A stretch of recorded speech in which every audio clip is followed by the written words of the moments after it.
वारासिवनी जनपद पंचायत में सामान्य सभा की बैठक में जो कुछ हुआ उसे लेकर अब राजनीति भी तेज हो गई है। जहां एक दिन पहले ही विधायकों ने पुलिस अधीक्षक से मुलाकात कर मामले की जांच करते हुए जीतू राजपूत के समर्थन में ज्ञापन सौंपा था, वहीं अब जनपद अध्यक्ष माया उइके के साथ पूर्व विधायक की पत्नी और अन्य महिला सदस्यों ने कलेक्टर से मिलकर मामले में कड़ी कार्यवाही किए जाने की मांग की है।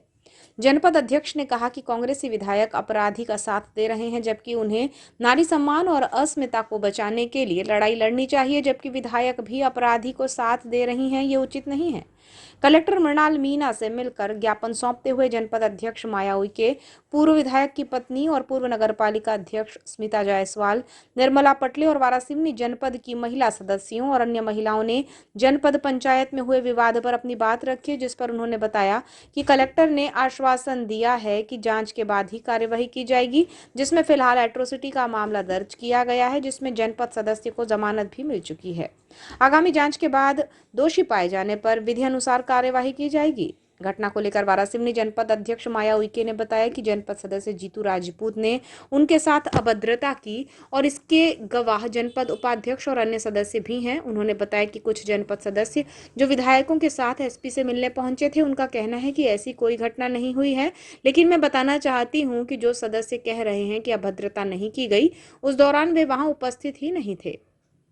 उन्होंने आरोप लगाया कि जनपद सदस्य जीतू राजपूत आपराधिक प्रवृत्ति का व्यक्ति है और उस पर कई मामले दर्ज हैं, जिससे वारासिवनी और बालाघाट विधायक भी अनभिज्ञ नहीं हैं। जब वो महिला अध्यक्ष के साथ अभद्रता करता है और विधायक उसका साथ दे रहे हैं तो ये शर्म की बात है। आदिवासी महिला के सम्मान और चरित्र के साथ ही ये इज्जत का सवाल भी है। विधायकों को भी महिला के सम्मान का ध्यान रखना चाहिए और अपराधियों का साथ नहीं देना चाहिए। पंचायत में सामान्य सभा की बैठक में हमारे साथ में जनपद सदस्य जीतू राजपूत जी द्वारा गाली गलौज और चप्पल फेंक के मारा गया था। उसी विषय पर हम सारी महिलाएं भी ज्ञापन दिए हैं। क्या बात चाहते हैं? अपराध दर्ज हो गया है, इसके मामला दर्ज हो गया, अब क्या चाहते हैं? हम ये चाहते हैं कि मामला दर्ज हो गया लेकिन इस पर कार्रवाई भी हो, और चूँकि उनके पुराने आपराधिक प्रकरण है, 25 से ज़्यादा उनके केस दर्ज ऑलरेडी पुलिस स्टेशन में है। महिलाओं के साथ उनने पहले भी ऐसी बदतमीजियाँ कर चुकी है, और हमारे साथ जो घटना हुई है, चूँकि हम पद पे रह के जनपद अध्यक्ष जैसे पद में रह के इतनी बड़ी घटना हमारे साथ हो गई, तो बाकी जो सामान्य महिलाएं हैं उनमें भी एक सहमा हुआ सा पूरा माहौल बन गया है कि ऐसा व्यक्ति पद में और यहाँ पर रहना, ये हमारे लिए भी खतरे की बात है। क्या कहेंगे?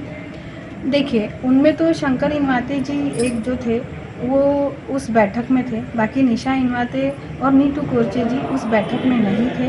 तो जो उस बैठक में थे ही नहीं, उन्होंने ये स्टेटमेंट दिया कि जीतू राजपूत जी महिलाओं का बहुत सम्मान करते हैं। पहली चीज़ तो ये है कि स्टेटमेंट उनसे लिया जाए जो उस बैठक में गवाह है, और दूसरी चीज़, मैं उपाध्यक्ष मैडम और हमारी सदस्य एक है वो भी उस बैठक में थे और उन्होंने भी सारा वाक़या देखा है।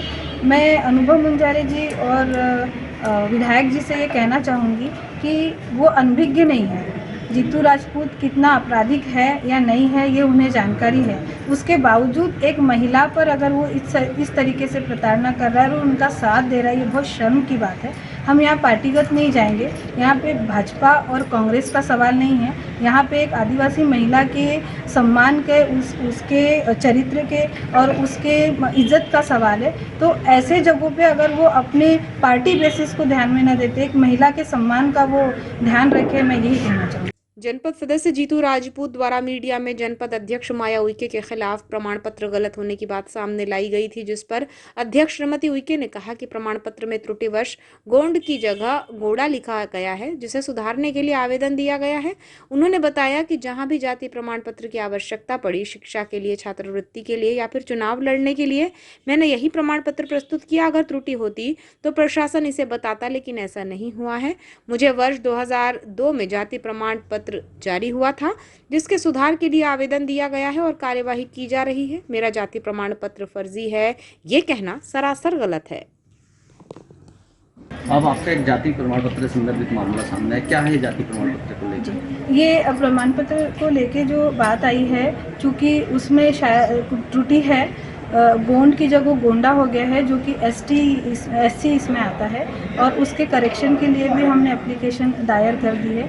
क्योंकि हमारे फादर के मम्मी के पूरे जो डॉक्यूमेंट है वो पूरे एसटी के हैं, तो वो करेक्शन करके बहुत जल्द आ जाए। तो ये काफ़ी दिनों से आपका प्रमाण पत्र जारी हुआ है अनुसूचित जाति का, उसको आपने अभी तक करेक्शन क्यों नहीं कराया? क्योंकि ये संज्ञान में ही अभी आया। ये हमारी और प्रशासकीय ये आपको ऐसा लगता है कि ये आपने मतलब जानबूझ के इस चीज़ को?